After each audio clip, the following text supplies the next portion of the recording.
Solomon Dorney was born August 12, 1831. 30 years later, around 1860, Dorney built a fish hatchery, providing local fishers and trout gourmets with a ready supply of their favorite seafood dish. Named Fishware and Summer Resort, Dorney occupied 8 trout ponds and many shady picnic groves. I interviewed expert Charles Hutchinson, the public relations manager of Dorney Park, for some extra details about the hatchery.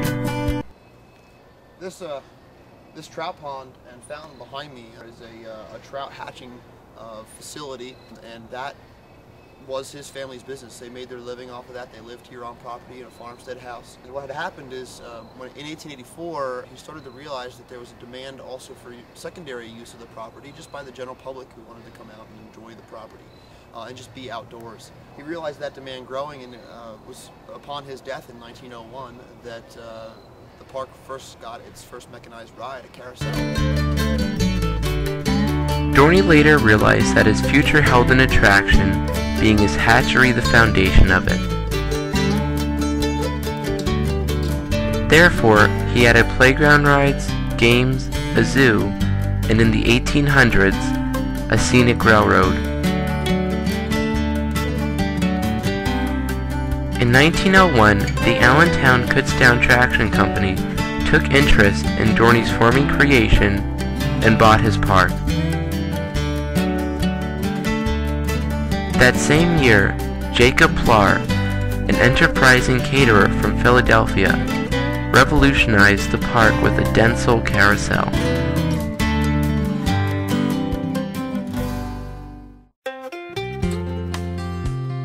In 1920, the traction company built the Whip, which is the oldest operating ride still found in Dorney Park today.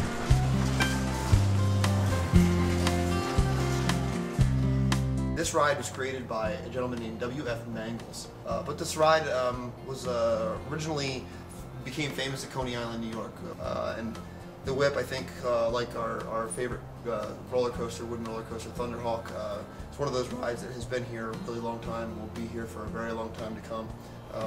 Obviously, having been installed in 1920, and every time you walk up to the ride, you still have a line of guests just waiting to get on. My tip for riding the Whip is to make sure that the biggest person sits on the outside, because they're going to get slung out. If not, you'll crush the little guy. So sit on the outside and you're all set, but it's a great ride. 3 years later, in 1923, Thunderhawk, formerly known as the Coaster, was built. This wooden roller coaster was the basic out and back ride until it was reconstructed to form the second half figure 8 in 1927.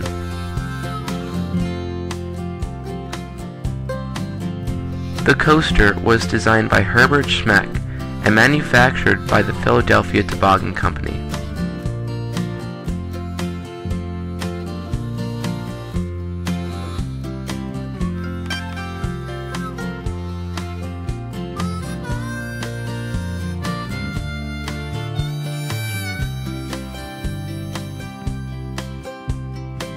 Thunderhawk, the second oldest ride in the park, originally built in 1923, and another ride that really had quite a tie to the economic Great Depression in America in the 1930s. In 1933, a competing coaster was built over in Central Park in Allentown, now known as Cedar Beach Park, where they hold the Mayfair event. And they added on a figure 8 kind of extension at the back end of Thunderhawk and reopened it. Thunderhawk originally called the Coaster until the second wooden coaster was built here in 1989, Hercules, and that's when it finally became called Thunderhawk. Thunderhawk has been a couple different colors over the years, originally white, then it was painted yellow to commemorate Bob Ott's golden anniversary here with the park. Back to white again, but from 1923, last year of course its 85th anniversary, again another one of those rides that's going to stick around for a long time to come.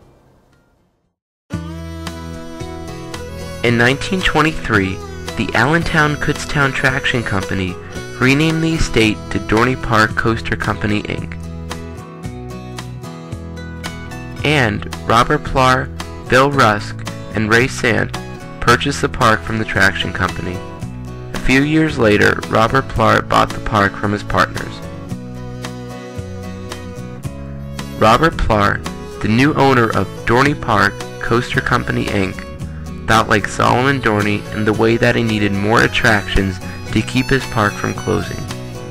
Fortunately, he built the Burlington Zephyr, which still exists, operates, and provides guests on a scenic tourway through the park today.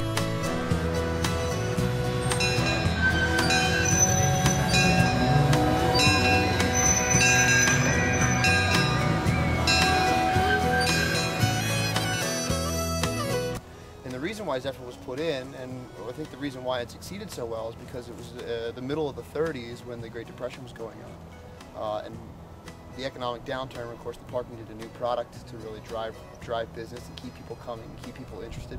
And the Zephyr was that solution. A lot of people through the 30s came here because it was a low-cost alternative to at-home entertainment. They could get out and actually enjoy themselves even during a period where the country was in economic turmoil. In 1966, Robert Plar died and his son Stephen took over, but passed away a year later. Then, Robert Ott, son-in-law to Robert Plar, became the new owner of Dorney Park. From the 1970s to the 1990s, Dorney Park became an amusement park phenomenon. Exciting new rides were built in the 70s, such as the Gold Mine, Wacky Shack, and the Flying Dutchman, which was previously on the lands of the present-day Ferris wheel. In the 80s, Wildwater Kingdom opened, providing customers with a thrilling selection of water rides. This decade also marked the sale of the park to Mr. Harris Weinstein. Weinstein left his mark on the park by building Laser, Aquabloss, Joker, Balloon Race, and the Dragon Coaster. Lastly, in the 90s, Dorney Park's success was conspicuous to the northeast coast. In 1992, Cedar Fair LP bought the park and is still running it today, keeping alive the old rides of the past.